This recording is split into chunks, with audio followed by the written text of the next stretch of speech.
નૈના બારૈયાને આ હોસ્પિટલમાં લાવવામાં આવ્યા. કોણ લઈ આવ્યું? સૌથી અગત્યનો પ્રશ્ન હતો.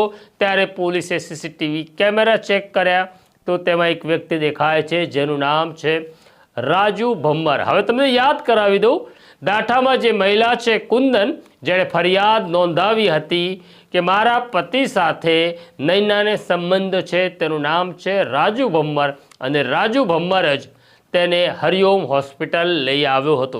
પોલીસે સીસીટીવી કેમેરા તપાસ્યા ત્યારે ખબર પડી કે નૈનાએ ભાવનગરમાં પ્રવેશ નહીં કરવો તેવો કોર્ટનો આદેશ છે.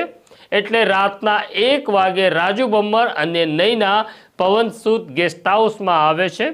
ત્યાંથી રાજુ ભમ્મર રવાના થાય છે અને પછી રાતના 2 થી 3ની વચ્ચે ફરી રાજુ ભમ્મર ત્યાં આવે છે. પોલીસે રાજુ ભમ્મરનું નિવેદન પણ નોંધ્યું. રાજુ ભમ્મરનું કહેવું એવું છે કે મને નૈનાનો ફોન આવ્યો કે તેણે